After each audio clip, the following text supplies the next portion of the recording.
Papatinão,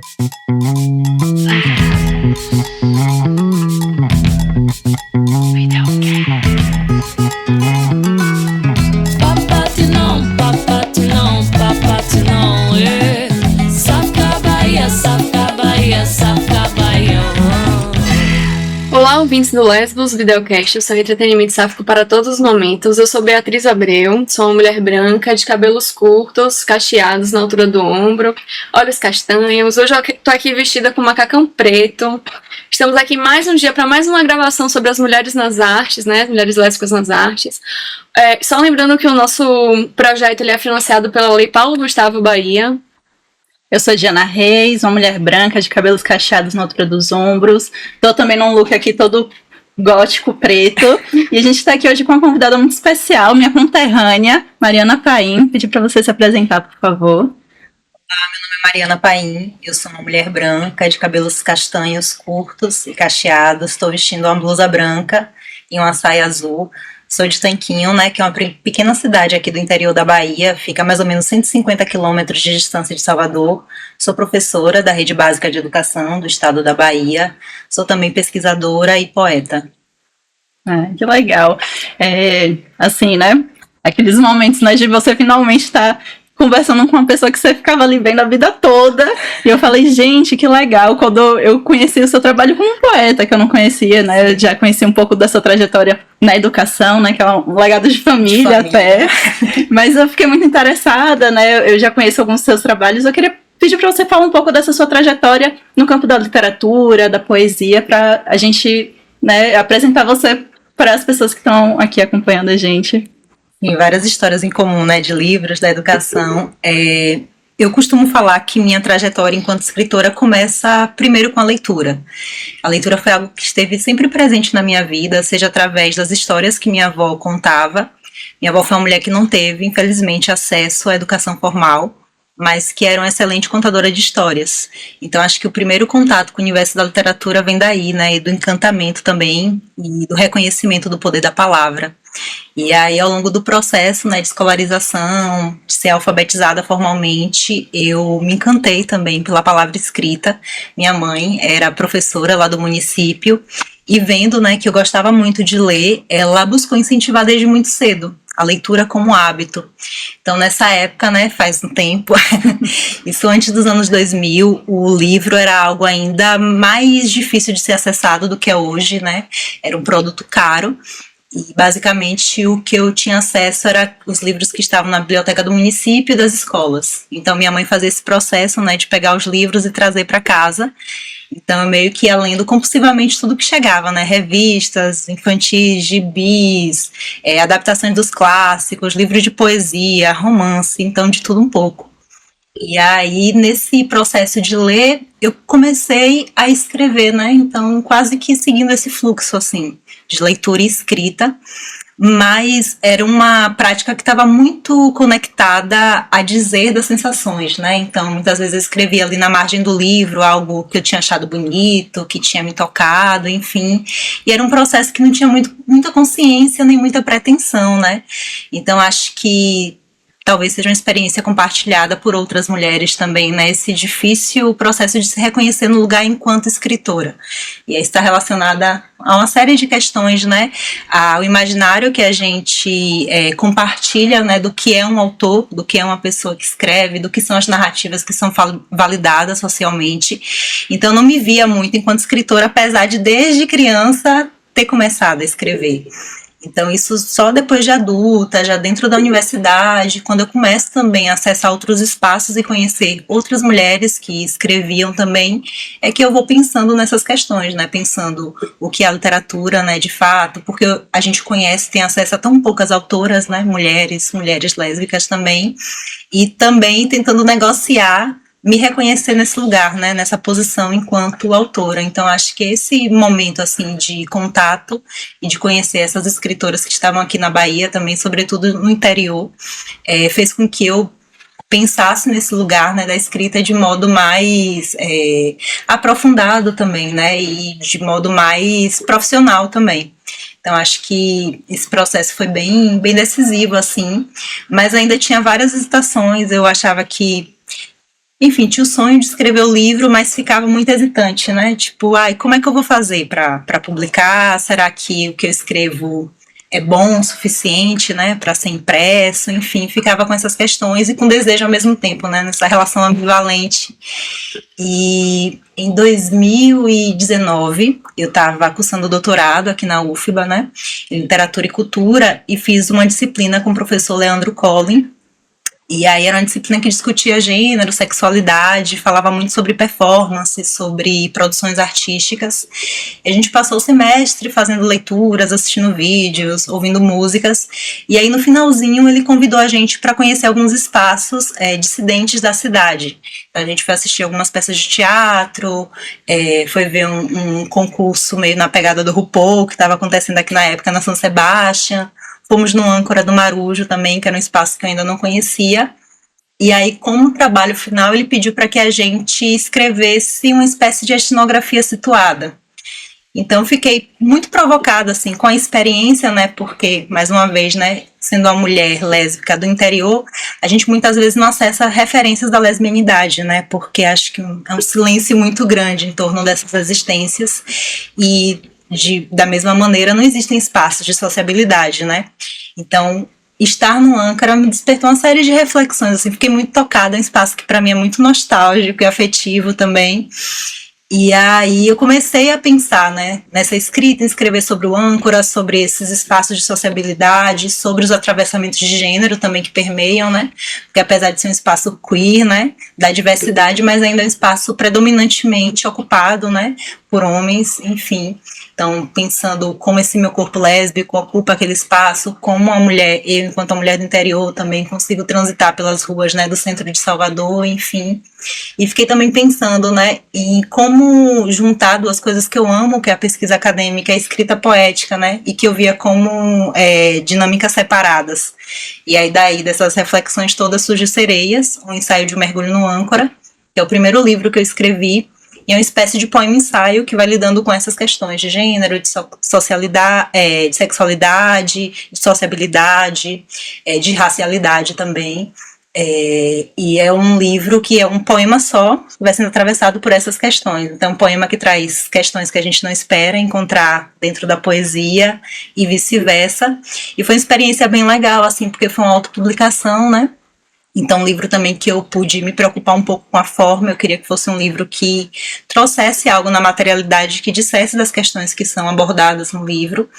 E aí fiz esse livro, escrevi esse texto, sem muita pretensão também, e acabou que eu acabei produzindo uma série de outros, né, exemplares, eram 7, se tornaram 200. E até que chegou o momento que eu falei, não vou mais fazer, fiz uma versão em e-book, está disponível, né, para acesso gratuito, enfim. E aí, 2 anos depois, eu decido juntar os poemas que eu vim escrevendo ao longo dos anos e transformar no livro, que é o Lugar Comum, que é um livro que eu publiquei em 2021, que aí reúne 41 poemas que foram escritos ao longo do tempo, que dizem sobre diferentes questões, né, sobre deslocamento, sobre os trânsitos, sobre afeto, sobre sexualidade também. E mais recentemente, em 2023, eu publiquei o Trópicos, que é um livro em parceria com a fotógrafa Ana Reis, que é uma espécie de correspondência entre fotografia e poesia. Nós somos namoradas, né? E o livro surge como um exercício. A gente estava em cidades diferentes, ela também é do interior de uma outra cidade, e a gente, meio no influxo criativo, né? Ela sem fotografar, sem escrever, e aí eu tinha lido um tempo atrás uma entrevista com uma poeta que eu gosto, que é a Alice Santana, falando que passou também por um período, né, de não escrita, e que aí com outro amigo poeta falou, vamos fazer um bate-bola, eu te mando uma coisa, você tem que me responder de forma poética. E aí eu propus esse exercício à Ana e a gente fez isso, né? Ela me mandava uma foto, eu respondia como poema, e a gente seguiu nesse fluxo, assim, durante algum tempo. E fomos experimentando, né, então esse material, né, que não era o Trópicos, mas enfim, essa correspondência a gente se transformou na instalação, participamos de exposições, né, de artes visuais com elas, e aí depois surgiu a ideia da gente dar uma materialidade àquilo, né, e aí veio a ideia do livro, então a gente fez esse processo de rever o material e fechar, né, entre as fotos e os poemas que tinham sido produzidos, o que entrar nesse livro, que é um livrinho também artesanal. E acho que é isso, assim, no campo da literatura. Isso é muito interessante, né? Porque eu acho que a literatura, de forma geral, quando a gente acessa ela, principalmente através do ensino, né, formal, a gente normalmente tem acesso às produções masculinas, produções hétero, e aí eu me identifiquei muito quando você falou desse processo, né, porque muito do meu processo de autodescobrimento enquanto uma mulher lésbica passou por ter acesso a produções, e a literatura foi um pouco desse lugar. Inclusive, na época que você lançou o Serias, foi um processo que eu tava de buscar autoras lésbicas, então eu tenho a versão física do livro. E outras autoras também que eu fui tendo contato, né, a Natália Borges Bolessa, a Luciane Aparecida. Sim. Então, e eu vejo que vocês têm um diálogo também, né, então é muito interessante ver também como que a gente vai compartilhando, né, com as nossas, para criar um pouco desse espaço de consolidação mesmo dessa literatura lésbica. A Natália não é baiana, né, mas a Luciane é baiana. Sim. Né, então é muito legal ver esse movimento, assim, então eu sempre vejo vocês juntas nos eventos e eu acho isso muito potente. Sim. Né. É muito curioso, assim, esses percursos de leitura, né, a gente compartilha, acho que como você falou, né, o que a gente tem acesso na educação formal é tão restrito, né, do único lugar, né, que esse lugar da hegemonia, né, dos homens brancos, sudestinos, sobretudo, né, ou norte-americanos, e muitas vezes a gente não problematiza muito, né, porque parece tão natural que aqueles sejam os autores, né, os autores reconhecidos, os autores que a gente tem acesso. Aí acho que é um processo meio que de estranhar e depois desaprender, né, então é como se a gente fizesse um caminho duplo, né, de ler o que todo mundo tem acesso e depois buscar essas outras referências, né. Então acho que, assim, durante um tempo era bem difícil encontrar, né, outras narrativas, encontrar escritoras lésbicas que pudessem ser referência também. E aí essa foi uma das instigações da pesquisa que eu desenvolvi, né, no doutorado, que é sobre a escritora Cassandra Rios. Então, dentro da universidade, já com a cabeça, né, lidando com essas questões da efervescência, pensando sobre questões de gênero, sobre esses espaços da ausência também, eu tentei juntar essas duas paixões, né, da literatura e da pesquisa. E aí fiquei procurando e não tinha referências, né, de autoras brasileiras, né, período mais recente, que dissessem da lesbianidade, né, então quase por acaso, assim, acabei chegando na Cassandra Rios. Então para mim, tipo, olhar o que está sendo produzido hoje, assim, é muito feliz, sabe, porque a gente tem uma série de escritoras que estão apostando em histórias as mais diversas possíveis, né, que transitam por gêneros também diferentes. A Luciane escreve poema, escreve prosa, né, a Natália, quando eu li o Amora, nossa, eu fiquei super impactada, sabe, porque eu acho que ela consegue fazer, nesse livro em específico, algo muito precioso, que é oferecer uma diversidade de representações da vivência da lesbianidade, né.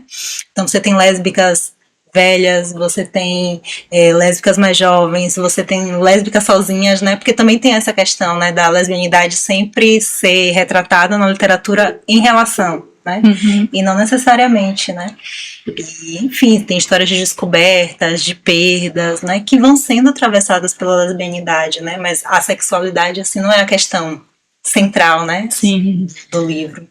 Eu acho muito interessante, assim, essa mudança que vem acontecendo, né, não só em relação à literatura lésbica, mas também, que bom, mas também em outras narrativas, né, eu me lembro muito de Chimamanda, que ela fala Sim. disso no que é o lugar de fala, né, não, que é de Djamila. O dela é outra coisa, mas enfim, Chimamanda fala disso, né, desse lugar em que tentaram colocar ela. Seu livro não é suficientemente negro para ser produzido. Então, seu livro não é suficiente, e quem julga, né? É interessante a gente avaliar isso. Mas, assim, muito feliz que hoje o cenário seja outro, porque realmente, na nossa infância e na nossa introdução à leitura, né? O que a gente tinha de referencial era exatamente isso, homens brancos, né? Esse discurso cis, hétero, a gente não tinha uma multiplicidade nem em relação a gênero, nem em relação à classe, nem em relação à raça das narrativas que eram produzidas. E hoje a gente vê essa diferença, né? Sim. Hoje a gente tem acesso a muito mais coisas, e essas coisas elas estão mais... Acho que as pessoas estão tendo mais coragem também, né? De enfrentar uma produção que seja subjetiva e individual também. Mas tem um outro lugar também que eu acho que é importante e que eu acho que veio o pensamento quando você falou da sua pesquisa de doutorado, que é também as leituras que a gente faz sobre essas narrativas. Sim. Porque, normalmente, dentro dos espaços institucionais, ainda que houvessem personagens LGBTs dentro das histórias, a gente, às vezes, não via dessa forma porque as leituras propostas não traziam esse olhar. E eu acho que hoje em dia, com essa perspectiva de você olhar para a diversidade, de você refazer leituras, tem surgido um pouco mais desse processo quase arqueológico mesmo, da gente voltar para algumas outros textos e encontrar, né? Eu fiquei pensando que esses dias eu estava lendo, a CUT fez agora no mês de agosto um especial sobre lesbianidade e psicanálise, e eles estavam analisando o caso da Anna Freud, né? A filha do Freud, que viveu sua vida em um casal, né? E pouco se fala sobre essa lesbianidade porque a leitura sobre ela não era a de que ela afirmava essa lesbianidade, né? Então tem muitas coisas assim que estão na esfera do não dito dentro das produções e que se você não nomeia, ela passa batido, né? Então acho que no campo da literatura também tem um pouco disso, né? Então quando você volta para Cassandra Rios, tem também esse ato de você nomear essa autora desta forma e de reconhecer esse trabalho dela nesse lugar, né? Sim, e de lidar também com as complexidades, né? Porque a Cassandra mesmo é uma figura super controvertida, né? Assim, ela é a primeira escritora brasileira a ter livros com protagonistas lésbicas, mas aí essas representações da lesbianidade são complexas, né? E aí, durante um tempo, a parcela, né, das pessoas que pesquisavam ficava nesse lugar, né? Ou a gente tipo, enaltece a produção dela, ou a gente parte para a crítica, né? Para falar dos estereótipos, para falar da violência e tal. Enfim, eu acho que a gente pode, né? E acho que o legal da literatura e da leitura é isso, né? Porque cada vez que você lê de uma forma diferente, né? Então, tipo, a mesma pessoa lendo o mesmo livro, duas pessoas diferentes lendo o mesmo livro vão chegar a conclusões e a lugares totalmente diferentes, que tem a ver com as nossas vivências, né? Com as referências que a gente acessou anteriormente. Então, acho que é uma questão, assim, né? De pensar como a gente mobiliza essa teoria, esse conjunto de leituras, né? Para tentar pensar e visibilizar, né, essas outras existências, assim.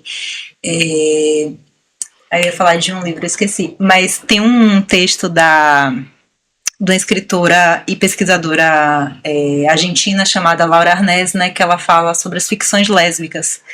E aí, em certa passagem, ela diz que mesmo quando a lésbica está visível no centro da cena, ainda assim parece que a gente não vê, né? Uhum. É como se a gente não tivesse repertório cultural para lidar com essa presença. E ela está falando de filmes, está falando de literatura propriamente dita também.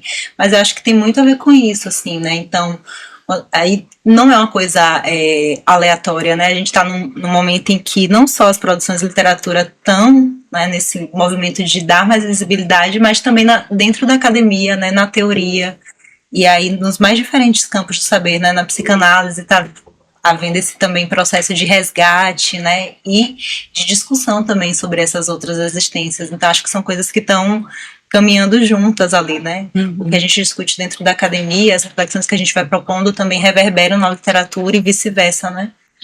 Não só na literatura, como na sociedade como um todo, né? Acho que existem mudanças muito importantes no campo social que reverberam dentro da academia, que reverberam na literatura e que reverberam em todas as instâncias. Eu me lembro uns anos atrás, assim, uns 8 anos atrás, abri um edital para publicação de artigos. E aí, uma incongruência que existia no edital era o seguinte: eram textos para falar sobre o apagamento de corpos na literatura. Só que só era permitida a publicação de pessoas com doutorado. Então o que você faz? Você gira a máquina de novo, né? Como é que pessoas vão surgir falando sobre apagamento se essas pessoas estão na margem e muitas delas não acessam, por exemplo, o doutorado? Então, né, e são coisas que eu vejo que vêm sendo modificadas, assim, inclusive dentro da academia, né? A gente já tem, por exemplo, existe uma seção, às vezes, nas revistas que, em vez de você publicar um artigo, você publica um ensaio. E aí a visibilidade acaba vindo pelo ensaio, entendeu? E é importante que a gente tensione socialmente isso e que a gente, né, observe também esse cenário sendo modificado e que fique muito feliz e contente com isso, né? Sim, sim. É um movimento que, como você contou mesmo, né, tem muito a ver com essa essas mudanças sociais que aconteceram, sobretudo nos últimos 20 anos, né? A política de cotas, a política de permanência dentro da universidade, que fez com que outras pessoas acessassem, né, esse espaço enquanto estudantes, mas também enquanto professores e professoras. Então, acho que isso contribuiu muito para mudar um pouquinho, assim, né, a cena, porque a gente sabe que ainda existe, né, uma série de entraves com relação às pesquisas que divergem, né, daquilo que é considerado como norma, das existências também que, enfim, dentro da universidade não são consideradas como adequadas, né, enfim. E dentro do campo da pesquisa existe muita disputa, né, em torno disso, assim, tipo... E essas exclusões são desde o edital, mas aos tipos de texto também, né? Sim. Então, quando você, tipo, sei lá... Outro dia eu peguei uma revista também e eles exigiam que cada texto fosse em artigo e tal, né? Um formato mais duro e que tivesse 25 páginas. Eu falei, quem tem tempo de parar, sabe, para escrever um artigo de 20 páginas, cheio de exigências, cheio de norma, para não receber nada, só a publicação, né? Você não vai ter uma remuneração enquanto você está fazendo aquele trabalho, porque é trabalho, né? Então isso dificulta muito. Então quem acaba publicando, né, esse tipo de coisa é quem está numa situação financeira, né, muito confortável, né, para fazer isso, para investir esse tempo, enfim, de pesquisa também, né? Sim. E eu fiquei pensando aqui na questão do repertório que você falou mais cedo, né? E eu me peguei muito nesse lugar de que, às vezes, nós mesmos, tendo contato novamente com certas obras, a gente se coloca num lugar de pensar como a gente foi, né, de certa forma, assim, cega, né, pela cultura heteronormativa. Eu tenho feito agora um processo de pesquisa no mestrado que eu vou em busca do cinema lésbico de forma geral, e aí dentro do levantamento de filmes eu vejo uma lista enorme de produções que eu já tinha tido contato antes de eu me assumir lésbica, e eu falo, gente, como que na época eu não li este filme como um filme lésbico, né? E aí também tem um outro lugar que eu acho que é interessante também da gente abordar, que quando a gente nega também esses lugares de incongruências, né, como você falou da Cassandra, a gente também está deixando de olhar para essa trajetória, né? Isso foi uma coisa que eu me peguei pensando muito, né, nesse meu processo de pesquisa, porque a gente pensar também em como é que as lesbianidades têm sido retratadas, mesmo que nos lugares que foram escritas por homens, produzidas, né, nesse lugar ainda do olhar masculino, é importante para a gente, né, e de entender de que forma a gente tem ocupado esses espaços, até para a gente entender de que forma a gente vai conduzir a partir de agora, né? A gente está nesse processo, né, como você comentou, de novas autoras, novas perspectivas, né? Inclusive novos formatos, que eu acho muito interessante, né? E eu vejo que tem muita experimentação, né? Eu acho que quando a gente sai desse lugar da heteronormatividade, não é só do olhar, mas é da forma, de como a gente quer se expressar, né? Então, na época, o seu livro Sereias me tocou muito por isso, né? O formato, como é que você quer se comunicar com o seu público, né? Acho que isso tudo é um caminho interessante, que talvez, né, depois vão perguntar se isso é literatura ou não, sim, que é um lugar também, né, que a gente vê essa polêmica, né? Mas eu acho que é um caminho interessante da gente, inclusive, propor, né, novos olhares, novas formas de se fazer essa literatura lésbica, né? Eu acho que sim, acho que a questão do formato é uma questão que me preocupa muito, assim, que me interessa muito, né? Tipo, porque eu acho que não tem como pensar, né, no tema sem pensar na forma também, né? E cada texto, ele meio que vai ter seu próprio formato, né? E eu gosto muito desse processo de experimentação, né? E acho que o que a gente tem, assim, de mais contemporâneo, de mais diferente, né, que aposta mais na novidade, está sendo justamente escrita, né, por mulheres negras, por mulheres lésbicas, assim, sem sombra de dúvidas, assim, com relação a tema, com relação a formato, né, e a gente tem as reações, né, aí volta e meia as polêmicas se reacendem, né, isso é literatura, isso não é literatura, é só tema, não tem forma, enfim, que é uma discussão que eu acho que é mais como uma reação mesmo, né. Acho que o conservadorismo, ele sempre dá as caras nesse movimento de reação, né? Quando a gente consegue avançar 1 milímetro que seja, né? Esses discursos voltam para tentar barrar aquele, mesmo sendo pouco, aquele avanço, né, que foi consolidado ali.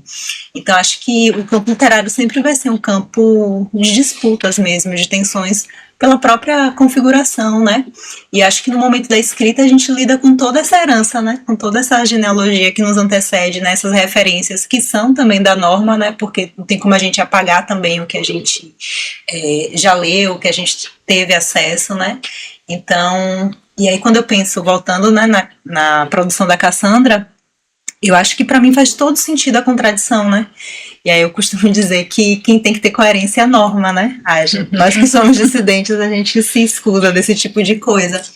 E aí pensando nas referências que ela teve também, né? Escrevendo lá na década de 40, na década de 50, né? Onde a sexualidade era dita, né? Era a partir da psicanálise, era a partir do discurso clínico, era enquadrado enquanto a doença e tal. Então, não tem como na hora da escrita, essa mulher que estava ali escrevendo, tendo acesso a isso, né, um discurso religioso também, se resguardar de tudo aquilo que ela teve acesso e falar, não, tipo, a lesbianidade é algo totalmente positivo. É claro que vai resvalar, né, essas leituras que são anteriores naquela produção que ela está fazendo. E aí eu acho que, tipo, a gente pode chegar nesse lugar de entender essas contradições, né? Não no sentido de apagar, olha, o que ela produziu foi só positivo em torno da lesbianidade ou foi só negativo, mas tentar prestar atenção justamente nisso, né? No que tem de contradição ali, né? Porque eu acho que mostra também desse processo, sobretudo de como a gente internaliza também esses discursos, né? Os discursos da norma, né? Até porque os nossos discursos, eles são muito moldados a partir dos movimentos, né? Eu fico pensando, né, para ela que estava ali produzindo 40, 50, como você falou, né? A gente estava no auge desse processo do clínico da homossexualidade, aí daqui a pouco a gente tem os avanços feministas, os avanços no próprio debate sobre a lesbianidade, então a gente tem que ter cuidado para não incorrer num anacronismo, sim, assim, né? Porque às vezes a gente lê querendo que o texto fale o que a gente quer ver, né? E nem sempre a gente vai encontrar isso, né? Aí esses dias eu estava lendo 2 textos, voltando ao que vocês tinham falado, né? 2 questões que ficaram assim, que é a questão da forma, né? Da inovação e essa questão a narrativa sobre a sexualidade, né? Que também é uma questão.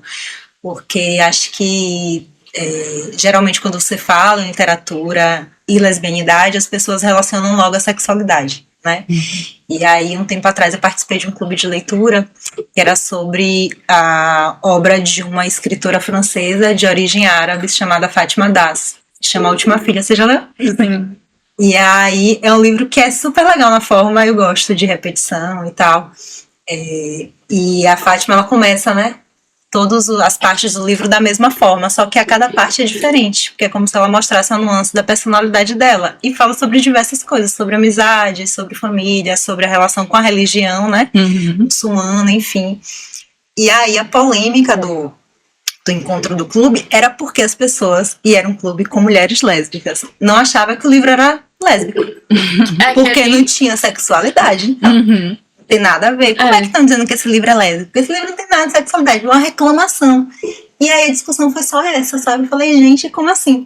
A pessoa tá falando dos conflitos, sabe? Enquanto mulher muçulmana, de lidar com esse desejo, enfim, de lidar com a família. Como isso não tem a ver com a lesbianidade, sabe? Que é aquele rolê que Chimamanda fala quando ela vai fazer a publicação, de que as pessoas dizem a ela que o livro dela não é africano o suficiente. E aí ela se pergunta como não é africano o suficiente se eu sou uma pessoa que venho de África e estou narrando uma experiência a partir da pessoa que vem de África. Então, assim, não necessariamente, né, porque não tá lá escrito em letras garrafais, que é também o que a gente conversou aqui em um outro episódio com a Anne, né, Anne Gonzala, e aí ela fala sobre isso também, né, sobre a arte dela é produzida, mas não necessariamente a arte dela é uma arte que traduz o viés da sexualidade, mas que é uma arte que pode ser colocada assim porque vem da subjetividade dela, que é uma mulher lésbica, que não dá pra dissociar, né? Seria a mesma coisa desse livro, né? Exatamente. Não tem como você dissociar a experiência dela com as questões da sexualidade, porque as experiências dela partem desse lugar.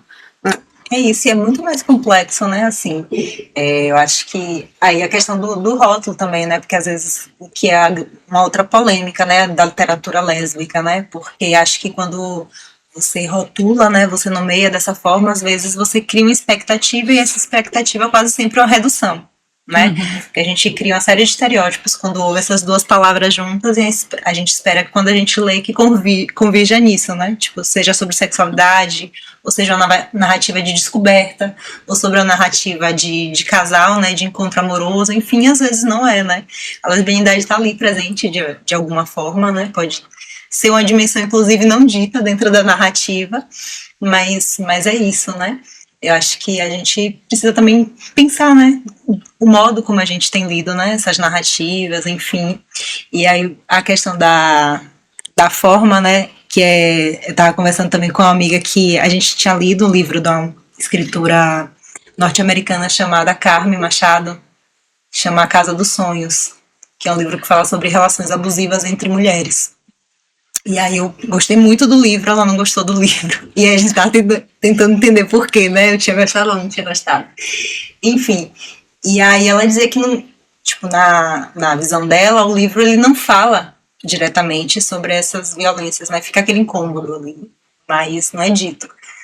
Só que eu tinha gostado justamente por isso e fiquei pensando muito assim nesse gesto, né? Porque entre os temas, né, que estão presentes na literatura escrita por mulheres lésbicas, a violência quase não é dita, né? Então, escrever sobre isso, de certa forma, também pressupõe criar uma linguagem, né? Porque a gente não tem referência, né? Então, acho que, o gesto da Carmen, escrever o livro, é muito corajoso nesse sentido, né? Porque a gente não tem outras referências, né, que falem desse lugar. É difícil falar, e é um livro também autobiográfico, né? Então, eu fiquei imaginando, né? Esse movimento dela rever essas memórias, tentar escrever aquilo ali. E também... porque às vezes essas violências são da ordem tão sutil que você não tem palavras, você não tem vocabulário para dizer, né? Então é uma sensação, enfim, é de outra ordem. E é um texto todo fragmentário, né? Então também começa, né, como da Fátima Das, com a repetição, né? Com essa coisa, na casa dos sonhos. E aí ela vai narrando, né? São capítulos curtos. Mas é isso, né? Acho que também tem a ver essa busca pela forma com essa questão, né? De se a gente está trazendo experiências que até então não tinham sido ditas, né? Não tinham sido visibilizadas na literatura, a gente também precisa encontrar um modo justo de dizê-las, né? De torná-las visíveis. Com certeza. No episódio anterior a gente estava justamente conversando sobre isso, né? Os modos da gente produzir que rompam com o padrão hegemônico, né? Porque esse padrão já foi instituído por pessoas... homens brancos, héteros, né, em lugares de elite.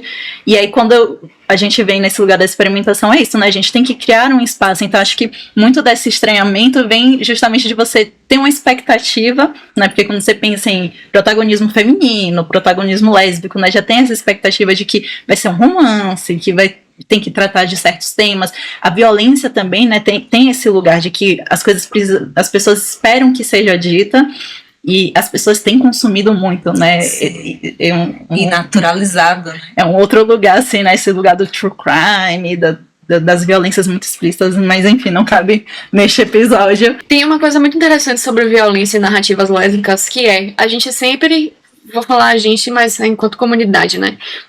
Espera a narrativa da violência externa. Sim.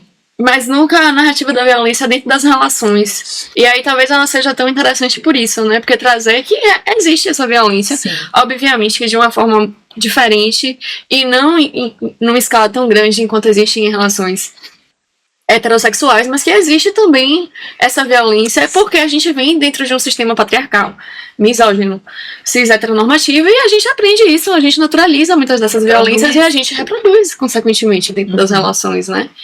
E é muito difícil às vezes de identificar justamente por isso, né? Porque acho que a gente já tem um corpo que responde a essa violência quando essa violência vem de um homem, por exemplo, né? Porque, enfim, né? A gente se sente, né? A gente sente o olhar, a gente sente essa energia, né? Quando a gente está numa situação de violência. Mas com uma mulher é muito difícil, às vezes, até identificar essa violência, né? E aí, enfim, né? Conversando com outras pessoas, enfim, eu também já estive num relacionamento abusivo, né? A gente demora muito tempo para se dar conta do processo, né? Porque é da ordem, assim, do sutil, justamente do não dito, porque a gente nunca viu falar sobre isso, sabe? A gente não espera, né? Mas eu vou lhe dizer que isso é uma questão não só dentro de relações lésbicas, mas também de relações heterocentradas, de você só perceber a violência muito tempo depois. Você fica digerindo aquilo dali há anos, tentando compreender o que foi que aconteceu. Digo por experiência própria, porque iniciei minha vida lá na heteronormatividade e vivi um relacionamento complicado, e aí eu só fui entender muita coisa, assim, muitos anos depois. Entendia que tinha alguma coisa errada ali, mas não sabia dizer o que era. E aí, anos depois, fui compreender o que estava acontecendo, e aí nomear as violências, entender aquilo enquanto uma violência. Mas eu acho que mais difícil ainda dentro das relações lésbicas, justamente por isso, né? Porque, pelo menos lá, hoje a gente tem um referencial. Isso. E aqui a gente não tem referencial, né? Enquanto um corpo lésbico dentro de uma relação lésbica, não existe referencial que fale sobre violência. Realmente é difícil, assim, dentro das relações. Eu lembro que eu ia falar que era justamente também quanto a essa questão da forma das expectativas também de esperarem que o texto de pessoas dissidentes, independente de onde você se identifique, seja sempre num lugar de militância, né? Sim. E acho que a gente tá num outro momento que é também de quando a gente reconhece, né, toda essa trajetória, a gente consegue entender que existem outras pessoas que estão produzindo ali também, a gente se permitir falar de outras formas, trazer outros temas que não só, né, como você falou, a questão da sexualidade dentro de uma relação afetiva, né? Então acho que são alguns passos que a gente tem dado que são muito interessantes, né? Sim, não, total. E acho que, tipo, pra mim, por exemplo, né, chegou um momento da minha vida que eu falei, não, agora eu vou ler só mulheres. E aí fiz esse compromisso de procurar principalmente mulheres brasileiras, né? E baianas, enfim, e de investir mesmo nessa busca, né, nesse encontro com essas autoras. E eu acho que foi um movimento super importante, assim, para mim, porque eu me dei conta dessas questões, né, relacionadas aos temas que são muito diversos, as experiências, né, que são narradas tanto na prosa quanto na poesia também, e também com relação à forma, né. Eu sou uma leitora que eu me interesso por várias narrativas diferentes, né, dos quadrinhos, a poesia. Eu leio muito romance, apesar de ser poeta. Então, eu tô nesse processo, assim, né, e gosto, sobretudo, das narrativas que me surpreendem, de alguma forma, seja na forma, seja no tema também, né. Então, acho que, sei lá, por exemplo, o livro da Meg Nelson, né, que é o Argonautas, que é um livro que tem a questão do encontro amoroso, mas é ela que se identifica enquanto uma mulher lésbica com uma pessoa que é não binária e que estão passando por processos de mudança corporal, né? A pessoa está fazendo uso de testosterona, nesse processo de entender se está na transição, se não está na transição, e ela que decide engravidar, né? Então, a narrativa, assim, incrível, né? Porque também fala dessa questão da família, enfim, tá naquele contexto bem de ascensão do conservadorismo norte-americano antes da chegada de Trump e tal. Então tem todas essas questões de política também envolvidas no livro, né? Enfim, do reconhecimento daquela parceria e daquela família enquanto a família de fato ou não. E o livro da Alison Bechdel, né, que também fala sobre relações familiares, né? Então são dois temas que às vezes a gente não relaciona diretamente político, porque a visão que a gente também tem do que é político é muito restrita, né? De um lado, e do outro parece que toda vez que a gente apresenta uma vivência, uma experiência literária divergente, a gente está fazendo política e não literatura, né? Então acho que são duas questões. Primeiro, a gente pensar a política de forma mais complexa e mais ampla, né?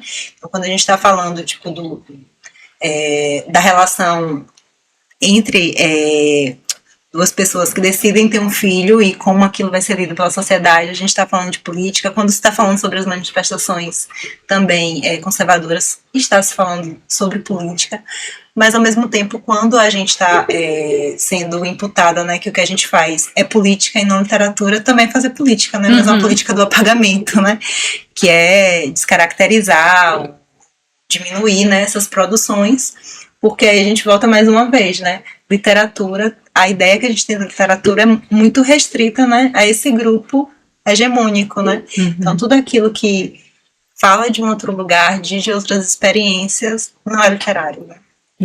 E tem uma coisa também que eu percebi, você citou muitos livros que têm um tom autobiográfico, assim, que eu vejo que é uma tendência contemporânea que às vezes não é bem recebida, mas que pra gente tem um lugar muito importante, que é da gente criar justamente esse repertório que a gente estava falando que a gente não tem, né? Desde da Alison com a relação com o pai, desde, enfim, outras experiências que a gente possa explorar. Claro que a ficção também tem seu valor, né? E de ajudar a gente justamente a trazer representações do que não tem, mas esse lugar autobiográfico também ele é bem importante, né, pra gente demarcar esses espaços e as nossas existências, né? Sim, e é meio que um resgate, né, porque se a gente for pensar, né, essas primeiras produções escritas por mulheres, né, são produções autobiográficas, são diários, são as cartas, né, são as anotações de modo geral nas fotografias, nas cadernetas. Então acho que é uma longa tradição, né, Sim. Na verdade, da escrita autobiográfica, e acho que de certa forma agora a gente está retomando, né, esse processo, né, e disputando também, né, autobiografia também é literatura, também é ficção, né. Sabe o que eu acho que a gente devia fazer aqui? 3 dicas de livros. Com Mariana Paim. Vamos fechar com isso. Eu vou mais longe. Eu vou falar assim, 3 dicas de livros de autoras baianas, já que você falou que estava fazendo esse Olha só! Olha, antes de você pedir, eu já tinha pensado Luciane Aparecida, claro. Que é uma escritora super complexa, né? Uma mulher que tem uma voz super original, né? E que experimenta muito, acho que nas produções dela, né? Passeia pelas cartas, pela escrita de poesia, pela narrativa mais curta, pela narrativa mais longa. Ela publicou, o último livro dela se chama Mata Doce, que é um romance, é o primeiro romance dela publicado, que é maravilhoso, né, ambientado aqui no interior da Bahia, tem uma protagonista super forte, que conta uma história super tocante, tem a ver com o reconhecimento da ancestralidade, com o reconhecimento das relações entre mulheres também, e com direito à terra. Então é um livro que traz uma série de questões, assim, que eu gostei muito da leitura. Tem Nina Maria, que é uma autora de Santo Estevão. Ela está com o 3º livro, ela é poeta, está com o 3º livro que acabou de ser publicado. Tem A Flor da Pele, tem o segundo, Carta sobre Ela, que é o 2º livro dela também. E 3º, deixa eu pensar. Olha, se quiser citar alguém do contexto nacional, tá válido. Peraí, deixa eu pensar.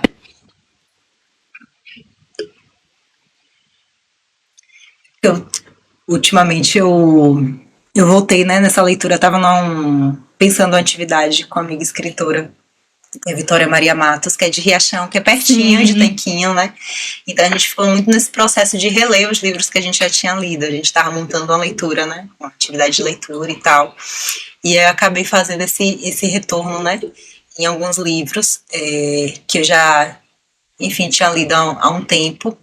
E aí tô com eles mais vivos na memória. Aí eu indicaria também a Monique Malcher, que é autora do norte do país. Ela escreve contos, faz zines também. É uma autora super interessante.